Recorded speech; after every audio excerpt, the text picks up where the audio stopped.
Normalmente, cuando empezamos un viaje importante, pues la expectativa siempre es contar con un GPS exacto. Claro, un sistema que te dicte cada movimiento. Gire a la derecha, conduzca 5 kilómetros. Eso es.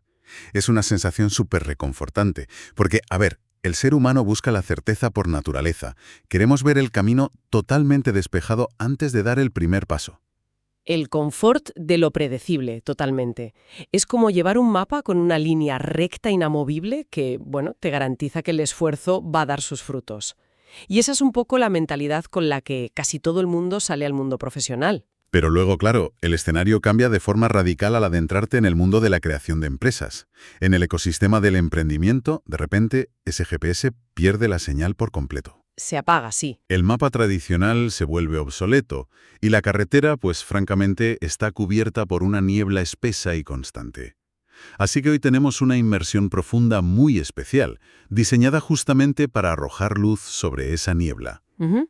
El objetivo de este análisis a fondo es desentrañar y destilar nada menos que 30 años de experiencia empresarial cruda, real y sin filtros, para sacar sus reglas fundamentales. Y las fuentes que manejamos para este análisis son una barbaridad. Contamos con las transcripciones y reflexiones de Simon Squibb, que para quienes nos escuchan y no lo ubiquen, es un emprendedor en serie que ha construido 19 empresas desde cero. 19 empresas, que se dice pronto. Sí, sí. Y ha financiado 78 proyectos emergentes. O sea, estamos hablando de alguien que ha estado en las trincheras durante décadas, observando patrones de éxito y fracaso a una escala masiva. Y lo que hace que este material sea tan valioso, creo yo, es la promesa que encierra. Porque esta inmersión no va a reciclar la típica lista de consejos estériles que, bueno, que te enseñan en cualquier escuela de negocios. Para nada. Al contrario, el propósito aquí es desmitificar por completo esos conceptos tradicionales y explorar atajos contraintuitivos para construir algo de valor. Así que, bueno, vamos a analizar esto. Venga. Todo negocio debe empezar por algún sitio. Pero según nuestra fuente, la educación académica nos condiciona para empezar justo por el lugar equivocado. Totalmente. El mito fundacional más persistente, diría yo, es esa idea de que el primer paso innegociable es elaborar un plan de negocios de 80 páginas. ¡Qué horror! Ya ves. O la obsesión por descubrir un supuesto hueco en el mercado mágico que nadie más haya visto. Presquibb argumenta que el verdadero punto de partida no es una hoja de cálculo perfecta, es una obsesión genuina. La pasión. Exacto, la pasión. Y el razonamiento detrás de esto es pura supervivencia. A ver, si a un fundador no le obsesiona profundamente lo que hace, la empresa simplemente no va a sobrevivir a los inviernos gélidos del emprendimiento. Es que no aguantas. No aguantas. Él pone sobre la mesa el ejemplo de su propia agencia creativa, Fluid. Cuando la lanzó al mercado, resulta que había otras 500 empresas ofreciendo exactamente los mismos servicios, en su misma ciudad. 500 empresas. O sea, hablar de un mercado saturado se queda corto. Eso es la antítesis absoluta de encontrar un nicho vacío. Según la teoría tradicional, esa agencia no debería haber sobrevivido ni a su primer año. Bajo la lupa académica era un suicidio financiero. O sea, no había ningún hueco en el mercado esperando ser llenado. Pero terminaron ganando la partida y convirtiéndose en una de las agencias más grandes de Asia. ¡Qué locura! Y la ventaja competitiva no fue un producto revolucionario, fue el simple hecho de que él estaba genuinamente obsesionado con el marketing. Claro. Esa pasión desbordante se traducía en estar dispuesto a empujar los límites, a leer un libro más, a trabajar una hora más que sus competidores, que probablemente veían sus agencias como un simple trabajo de oficina con su horario estricto y ya está. Es que esa pasión te otorga una resistencia casi irracional frente al agotamiento. Yo estoy seguro de que eso marca la diferencia. Y una vez que existe esa chispa, surge la gran pregunta de ¿cómo ejecutarla en el mundo real? Ujú. El material aborda un concepto denominado ejecución en un solo paso. La premisa es no complicar la operativa y, sobre todo, no encadenar la supervivencia del negocio a un solo modelo de ingresos desde el principio. Ah, el caso de Airbnb. Sí, el caso de los fundadores de Airbnb que salen en los documentos es un ejemplo magistral de esto. La anécdota de las cajas de cereales. Es brutal. Es uno de esos momentos que ilustran a la perfección la diferencia entre la teoría de los libros y la práctica salvaje de sacar a flote una idea. Es fascinante ver los extremos a los que se puede llegar. Al principio, pues la plataforma de alojamiento no generaba atracción suficiente, y las deudas amenazaban con hundir el proyecto por completo. Tenían los servidores que pagar y nada de dinero. Exacto. Para financiar eso y mantenerse a flote, literalmente rediseñaron cajas de cereales de cartón. Crearon unas ediciones especiales con la imagen de Barack Obama y John McCain, y se dedicaron a venderlas físicamente en convenciones políticas. ¿Cajas de cereales por $40 cada una? $40, sí. Un modelo de negocio que, no tenía absolutamente nada que ver con alquilar habitaciones por Internet, pero inyectó el capital necesario para sobrevivir otra semana. Mantuvieron su modelo de ingresos en un estado de liquidez total. Lo que evidencia perfectamente por qué los planes de negocio tradicionales resultan tan peligrosos al principio. O sea, te exigen predecir el futuro con años de antelación en un entorno que cambia literalmente cada semana. Claro, es que redactar un plan de negocios rígido a 5 años vista es comparable a, a ponerse una camisa de fuerza antes de tirarse a nadar en aguas bravas. ¡Te ahogas! Te ahogas seguro. Resulta mucho más funcional el concepto que propone el material, que es el mapa mental. Si el plan de negocios es esa camisa de fuerza, pues el mapa mental opera como una brújula en un viaje por carretera impredecible. ¿Te da una dirección? Te da una dirección general clara, pero te permite y hasta fomenta tomar desvíos interesantes cuando aparecen oportunidades raras. Y mecánicamente, el mapa mental que describe la fuente destaca por su tremenda simplicidad. Es muy flexible. El proceso consiste en situar la pasión, la vocación principal, justo en el centro absoluto de un papel. Ujú. Y a partir de ese núcleo, pues dejas que broten conexiones de forma orgánica. Supongamos que en el centro está el deseo profundo de divulgar conocimientos. Pues de ese centro nace una rama lógica, que podría ser producir un formato de audio. Un podcast, por ejemplo. Eso es, y de ahí surge otra ramificación natural, la creación de una red de contactos y oyentes. Esa comunidad luego atrae a marcas que quieren patrocinar el contenido, lo cual te genera una nueva rama. Más adelante, con ese capital, puedes desarrollar una aplicación web o lanzar productos físicos. Es decir, se convierte en un ecosistema vivo que respira y se adapta. Si una de las ramas del perímetro se seca o fracasa, pues oye, el tronco principal permanece intacto. Permite mantener una estructura superágil. Exacto. Ahora bien, la consecuencia lógica de operar con un mapa fluido y probar cosas orgánicamente es que, inevitablemente, habrá desvíos que te lleven a un callejón sin salida. Habrá fracasos, y muchos además. Muchos. Y esto plantea un reto psicológico inmenso para cualquier fundador, porque la mente humana no está diseñada para disfrutar equivocándose constantemente. No, ¿qué va? Y el análisis que hace la fuente sobre este punto replantea por completo los cimientos del éxito y el fracaso. Ataca directamente la programación de nuestro sistema educativo tradicional. Este punto me pareció brutal. Es que en el entorno académico, la recompensa máxima siempre es para el estudiante de sobresaliente, aquel que memoriza a la perfección, que sigue las reglas y evita cualquier mínimo error en el examen. Sí. Sin embargo, en la crudeza del mundo empresarial, la estadística que aporta Squibb es demoledora. El 80% de esos estudiantes de sobresaliente termina trabajando por cuenta ajena, bajo las órdenes de estudiantes que apenas sacaban aprobados rasos. Es un golpe directo al ego académico. O sea, ¿cuál es el mecanismo psicológico que explica una inversión de roles tan drástica cuando sales al mundo real? Pues la raíz del problema, según explica, reside en la identidad y en el miedo. El estudiante brillante ha construido toda su autoestima alrededor de ser infalible. De no fallar nunca. Claro, tienen un pavor paralizante a perder porque un solo error destruye la imagen que tienen de sí mismos. Por el contrario, el estudiante de aprobado raso está súper familiarizado con el fracaso. Ya vienen curtidos. Están acostumbrados a recibir golpes, a improvisar soluciones en el último minuto, a tropezar y volverse a levantar sin que su ego se desmorone por completo.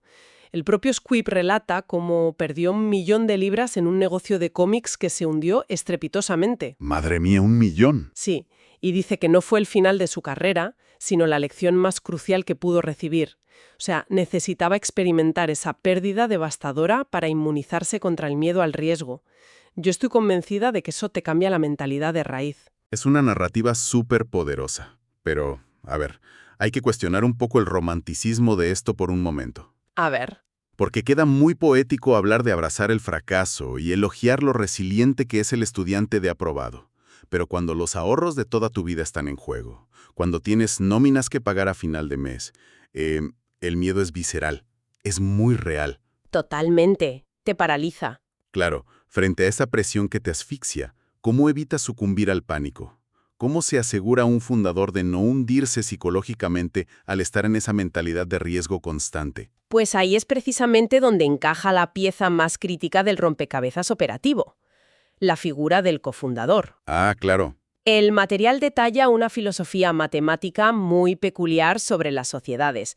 Postula que 1 más 1 no equivale a 2. 1 más 1 es igual a 11. Es una métrica fascinante, ¿eh? La sinergia pura que multiplica el valor en lugar de simplemente sumarlo. Eso es. Para que la mente de un emprendedor sobreviva a esa avalancha de fracasos sin colapsar, es imperativo contar con un socio en la trinchera.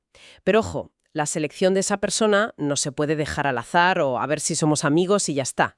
No, no. La regla dicta buscar a alguien que tenga un conjunto de habilidades diametralmente opuestas a las tuyas. Si tú eres un visionario caótico, pues necesitas a un operador meticuloso.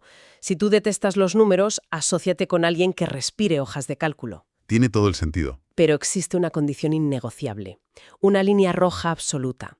Ambas partes deben compartir exactamente el mismo código moral. Y el mecanismo que utiliza la fuente para evaluar ese código moral es verdaderamente extremo. Una prueba mental que él llama la prueba Madoff. Sí, por el famoso defraudador. Exacto. El planteamiento es someter al posible socio a un escenario hipotético. Le ofreces un trato mágico que le garantiza 40 años de vida en la cúspide absoluta.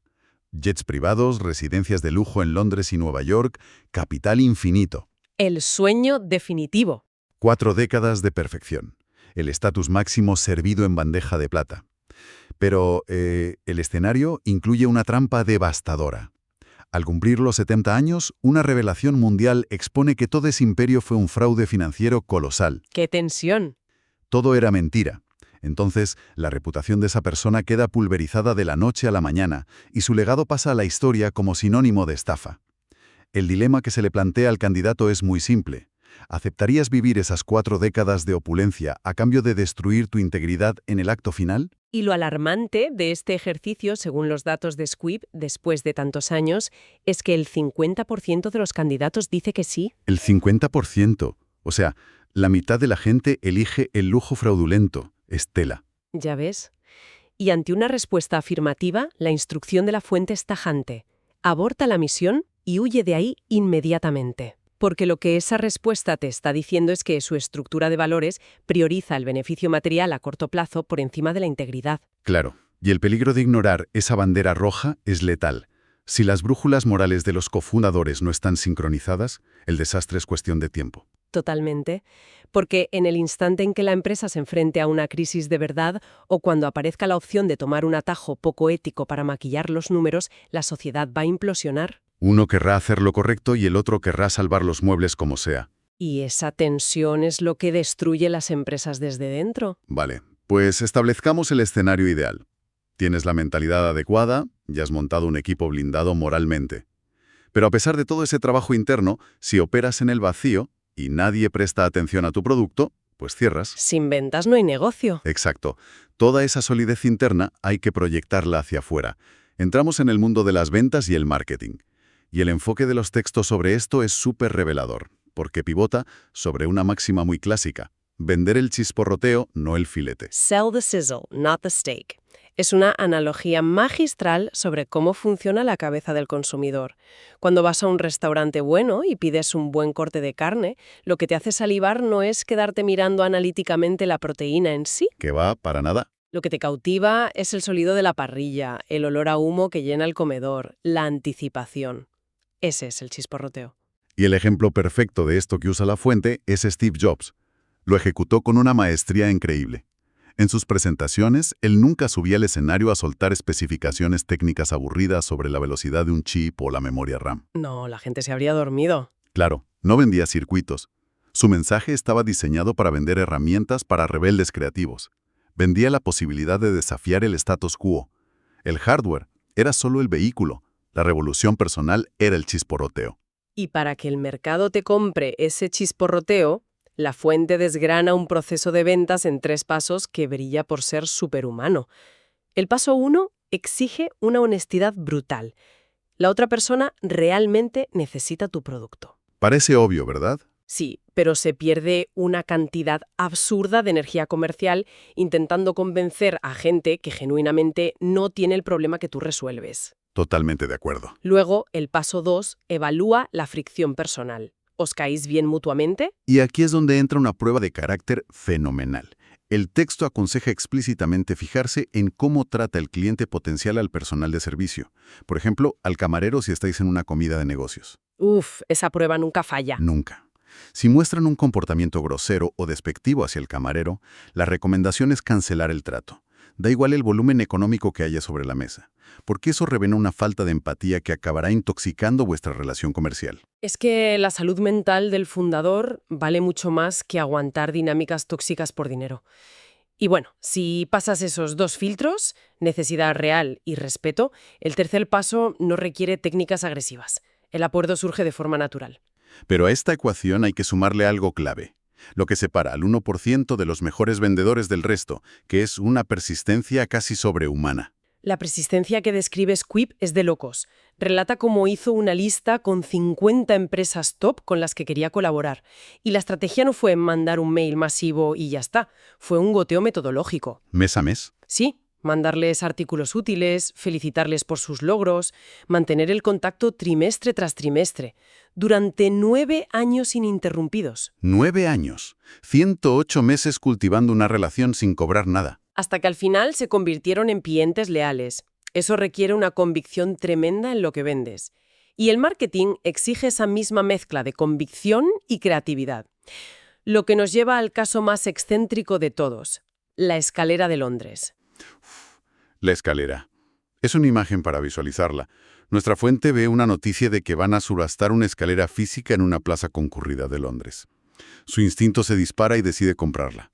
Por 26.000 libras. 26.000 libras por unos peldaños que no llevan a ninguna parte. Pero la excusa es el simbolismo. Representaba dar pasos hacia tus metas.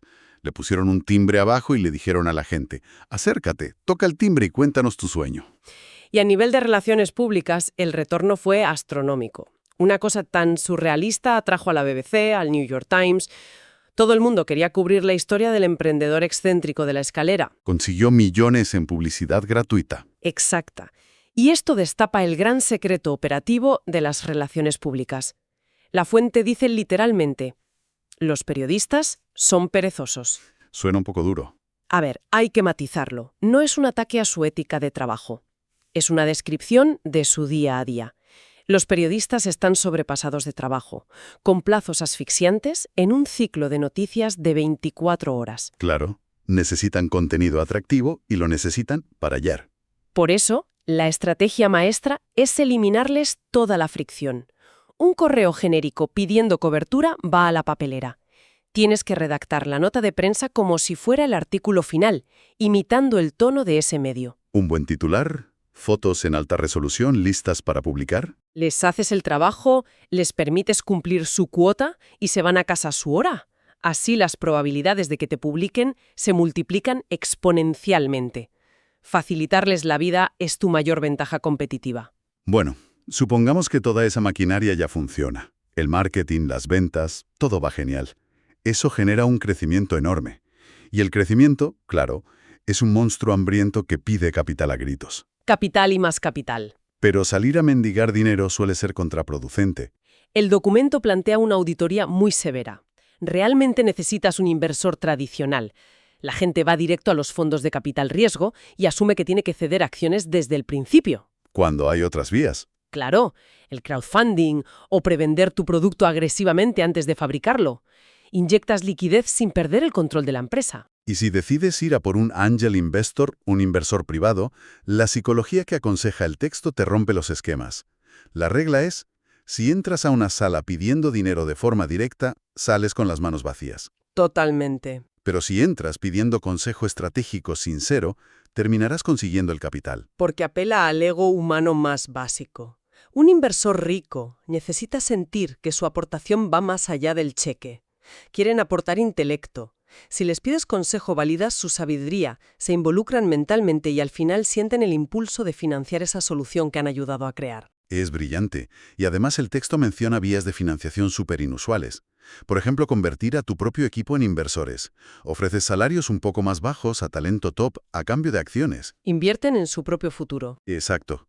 O que tus clientes financien tu expansión, como aquel cliente de la agencia Fluid que les pagó por adelantado para que abrieran una oficina en Oriente Medio, asegurándose la exclusividad. Y todo esto protege algo fundamental, que es el control, lo que nos lleva a la zona minada del reparto de acciones. Existe una creencia muy peligrosa de que tener el 51% de las acciones te da el control absoluto. A nivel matemático parece lógico, ¿no? Si tienes más de la mitad, mandas tú. Matemáticamente sí, pero legalmente no. La capacidad de tomar decisiones vitales emana del acuerdo de acciones. Un fundador podría tener solo el 10% y, con un buen acuerdo, retener el poder de veto sobre cualquier decisión importante. Esto es vital, porque nos abre la puerta al famoso error del 52 contra el 48, que según las fuentes es súper destructivo. El gran error, sí. Imagínate, dos amigos montan algo, y uno dice, oye, como la idea original fue mía, me quedó el 52% y tú el 48%. En el momento de euforia del primer día, pues te parece razonable. Parece inofensivo. Pero avanza 3 años. Semanas de 80 horas de trabajo, estrés, problemas de caja. El que tiene el 48% empieza a interiorizar que es el socio minoritario. El empleado, casi. Se acumula el resentimiento. Exacto. Y su nivel de esfuerzo irá bajando hasta ajustarse a ese 48%. Por eso, si dos cofundadores asumen la misma carga operativa y de riesgo, el 50-50 estricto es un mecanismo de supervivencia pura para evitar ese resentimiento. Claro, es para equilibrar la carga psicológica. Bueno, viendo todo este recorrido, es monumental. Desde el mapa mental, aceptar el fracaso, aguantar 9 años vendiendo y blindar acuerdos. Todo esto apunta a un destino final que casi todo emprendedor tiene en mente. Vender la empresa. La salida, sí. Y el analizar esta salida, el material despliega la paradoja más grande de todo el análisis. Es que rompe el sentido común financiero por completo. La intuición te dice que para vender una empresa por mucho dinero tienes que empaquetarla desde el día 1 para que sea irresistible para el comprador. Eso te dicen siempre. Pues es la trampa en la que caen miles. La posición de negociación más dominante, la única forma de alcanzar una valoración estratosférica, es genuinamente no tener ninguna intención de vender. Es que el mercado huele la desesperación a kilómetros, como un tiburón con la sangre. Exacto, esa falta de necesidad fue lo que le permitió a Squiff vender su agencia a PwC en unos términos increíbles. Y es lo mismo que hizo que Zuckerberg rechazara 1.000 millones de Yahoo por Facebook cuando empezaba. No quería vender. Si los compradores intuyen que creaste el proyecto solo para dar el pelotazo y salir corriendo, van a devaluar el precio. La gran lección es construir algo que ames tanto operar que te dé igual si jamás aparece un comprador. Totalmente. Y analizando todas estas paradojas, emerge un hilo conductor en la carrera de Squiff que invita a una reflexión muy profunda para quienes nos escuchan. A ver. A lo largo de sus 30 años de carrera, él muestra una compulsión por regalar su conocimiento. Da mentorías gratuitas, comparte su red de contactos top, operando bajo el mantra de dar sin esperar nada a cambio. Dar valor masivo de forma gratuita. Es una anomalía enorme en el mundo corporativo tradicional. Es que el mundo corporativo venera el secretismo, los acuerdos de confidencialidad, esconder los métodos, y aquí tienes a alguien desmontando su motor a la vista de todos para que cualquiera lo copie. Y esto, para cerrar, nos plantea una hipótesis final muy provocadora. ¿Es posible que hoy en día adoptar una política de generosidad radical y operar con una filosofía de código abierto haya dejado de ser una vulnerabilidad? Esa es la gran pregunta. Podría ser, paradójicamente, la ventaja competitiva más lucrativa y magnética que una empresa puede tener en el siglo XXI. Un cambio de paradigma brutal, y que nos devuelve a la metáfora del GPS. Cuando el terreno es impredecible, obsesionarse con instrucciones exactas no sirve. El éxito real depende de calibrar tu brújula moral interna, rodearte de la gente adecuada y atreverte a avanzar. Sabiendo que lo que aportas a los demás por el camino es mucho más valioso que llegar al destino. Sin duda. Un concepto fascinante para reflexionar.